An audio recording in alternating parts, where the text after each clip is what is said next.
स्वागत है आप सभी का मेरी पाठशाला सक्षम पाठशाला में आप सभी का स्वागत है। आज का जो हमारा लेक्चर है, आज की जो हमारी वीडियो है वो बेहद इंपॉर्टेंट है। आप अक्सर जो है बिहार बोर्ड यह प्रश्न पूछता है कि यह कविता किस कविता संग्रह से ली गई है या यह कविता किस महाकाव्य से ली गई है, और इस तरह के बहुत सारे प्रश्न बिहार बोर्ड ले पूछता आया है। आज मैं जो आप लोगों के लिए वीडियो लाई हूँ उसमें हम लोग यही चीजें देखेंगे, पढ़ेंगे, जानेंगे, समझेंगे, क्योंकि हमें एक भी क्वेश्चन मिस नहीं करना है। अगर बिहार बोर्ड कोई भी प्रश्न पूछे, किसी भी प्रकार का प्रश्न पूछे, हमें सभी प्रश्नों को हल करना है और उसके लिए जरूरत है एक अच्छी तैयारी की। चलिए शुरू करते हैं और इस वीडियो को और देखते हैं कि कौन सी कविता किस कविता संग्रह से या किस महाकाव्य से ली गई है। चलिए, पहली जो कविता है हमारी वह है कड़बक। पहली कविता क्या है? कड़बक है। कड़बक किस कविता संग्रह से ली गई है? तो कड़बक लिया गया है एक महाकाव्य से और इस महाकाव्य का नाम है पद्मावत। इसे ब्रज भाषा में लिखा है किसने? मलिक मोहम्मद जायसी ने। और मलिक मोहम्मद जायसी के बारे में प्रश्न पूछा जाता है कि मलिक मोहम्मद जायसी किस काल के हैं? तो यह भक्ति काल के कवि हैं, एक सूफी कवि हैं। किस प्रकार के कवि हैं? सूफी कवि हैं। और किस काव्य धारा से जुड़े हुए हैं?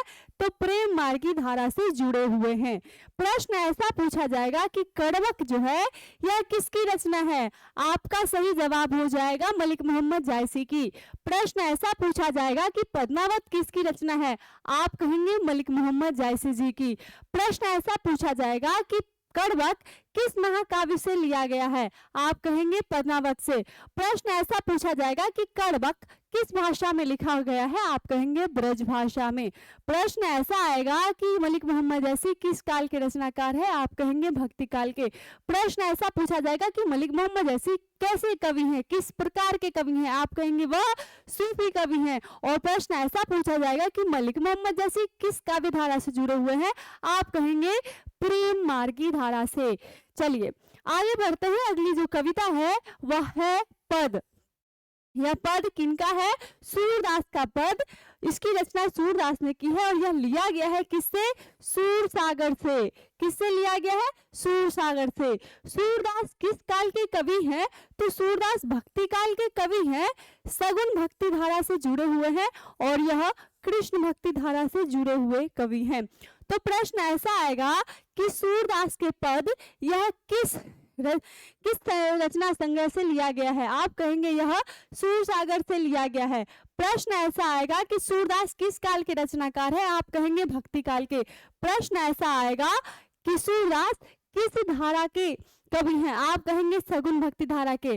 प्रश्न ऐसा आएगा कि तुलसीदास किस भक्ति धारा से जुड़े हुए हैं? आप कहेंगे कृष्ण भक्ति धारा से। एक रूप से आपके बहुत सारे प्रश्न बन जाएंगे और आप यकीन मानिए अगर आपने इस वीडियो का अच्छे से रिवीजन कर लिया तो एक बहुत अच्छा स्कोर आप कर सकते हैं। कम से कम 5-7 मार्क्स तो आपके फिक्स हो ही जाएंगे। चलिए अगली जो हमारी कविता है वह है पद। अगली कविता कौन सी है? यह है पद। और इस पद की रचना किसने की है? तुलसीदास ने की है। यह कहाँ से लिया गया है? तो यह लिया गया है विनय पत्रिका में। किस पत्रिका से लिया गया? किस संग्रह से लिया गया? तो यह लिया गया विनय पत्रिका से। तुलसीदास किस काल के कवि हैं? तो यह भक्ति काल के कवि हैं और यूं कहेंगे कि यह अकबर कालीन कवि हैं। अब आप कहेंगे मैम अकबर कालीन, तो अकबर कालीन यानी कि मध्यकाल का जो समय था, भक्ति काल में जब अकबर का शासनकाल था उस समय तुलसीदास एक कवि के रूप में थे और अकबर के दरबार में जो अब्दुल रहीम खाना रहते थे या महाराजा मान सिंह रहते थे, टोडरमल रहते थे, ये सभी तुलसीदास के परम मित्र हैं। नाभादास, मधुसूदन सरस्वती, ये सभी तुलसीदास के क्या है? मित्र हैं। तो आप कह सकते हैं कि तुलसीदास भक्ति काल के कवि हैं, तुलसीदास अकबर के काल के कवि हैं, तुलसीदास नाभादास के समकालीन भी थे क्योंकि नाभादास भी उसी समय के कवि हैं। और तुलसीदास किस धारा से जुड़े हुए कवि हैं? तो यह सगुन भक्ति धारा से जुड़े हुए कवि हैं। कैसे कवि हैं? तो यह राम भक्त कवि हैं। कैसे कवि हैं? राम भक्त कवि हैं तुलसीदास। अगली जो इनकी रचना है, अगली जो हमारी रचना है वो क्या है? तुमुल कोलाहल कला में। माफी चाहती हूँ, यहाँ छप्पई का लिखना भूल गई हूँ।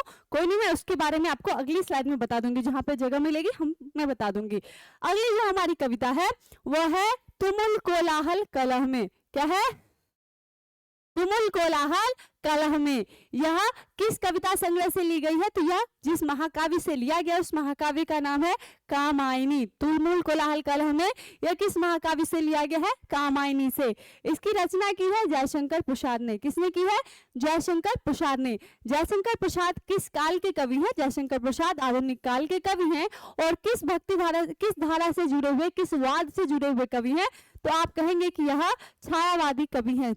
जयशंकर प्रसाद छायावाद के कवि हैं, छायावादी कवि हैं। अगली जो हमारी कविता है वह है पुत्र वियोग। अगली कविता हमारी कौन सी है? पुत्र वियोग। पुत्र वियोग किसकी रचना है?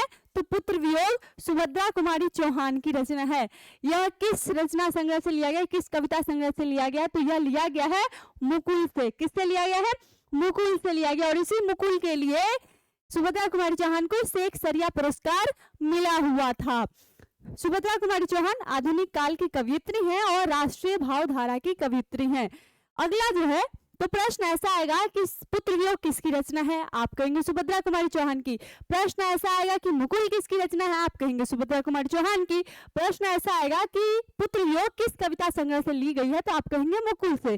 प्रश्न ऐसा आएगा कि सुभद्रा कुमारी किस काल की कवियत्री है? आप कहेंगे आधुनिक काल की। सुभद्रा कुमारी किस भावधारा से जुड़ी हुई कवित्री है? आप कहेंगे राष्ट्रीय भावधारा से जुड़ी हुई कवित्री है। या सुभद्रा कुमारी चौहान किस धारा से जुड़ी हुई कवित्री है? आप कहेंगे राष्ट्रीय भावधारा से जुड़ी हुई कवित्री है। चलिए अगली जो हमारी रचना है वह है अधिनायक। अगली कविता कौन सी है? अधिनायक। अधिनायक किस कविता संग्रह से लिया गया है? तो यह ली गई है आत्महत्या के विरुद्ध से। किससे ली गई है? आत्महत्या के विरुद्ध से। यह किसकी रचना है? रघुवीर सहाय की रचना है। रघुवीर सहाय आधुनिक काल के कवि हैं और यह एक व्यंग कवि हैं। एक एक करके जान लेते हैं, फिर से रिवीजन एक कर लेते हैं।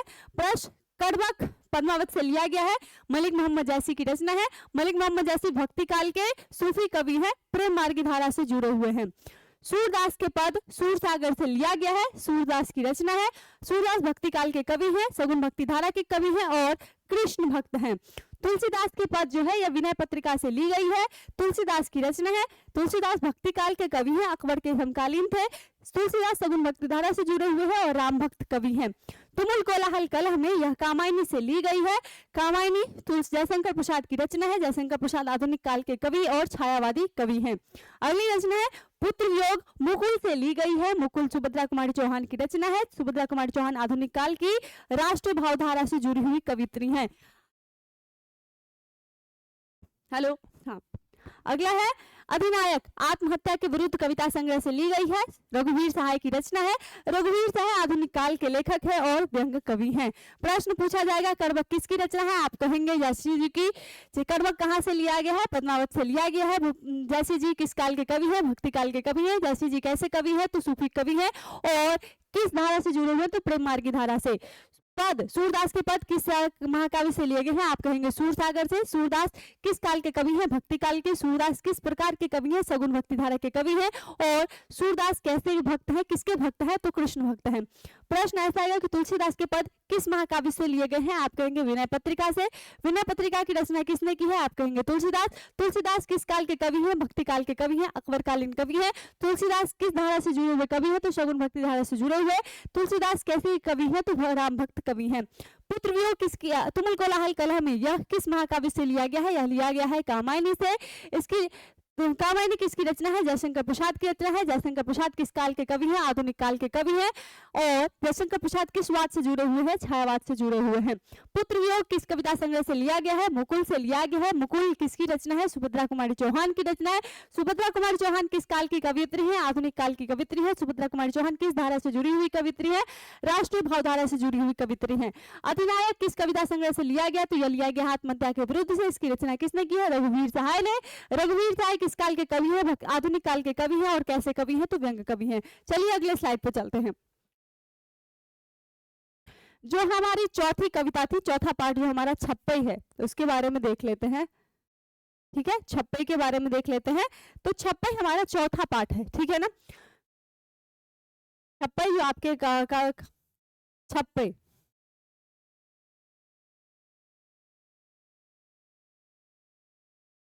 हाँ,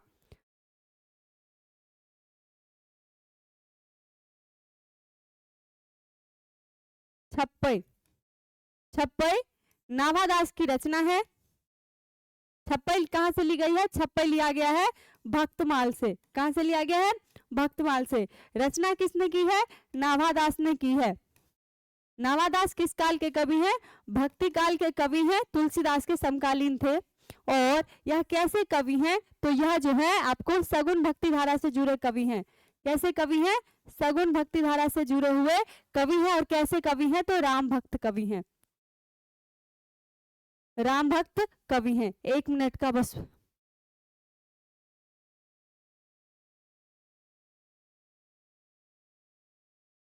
अगला देखते हैं। अगला है प्यारे नन्हे बेटे को। प्यारे नन्हे बेटे को, यह किसकी रचना है? यह है विनोद कुमार शुक्ल की रचना है। प्यारे नन्हे बेटे को किस कविता संग्रह से लिया गया है? तो यह लिया गया है वह आदमी नया गरम कोट पहनकर चला गया विचार की तरह। वह आदमी नया गरम कोट पहनकर चला गया विचार की तरह।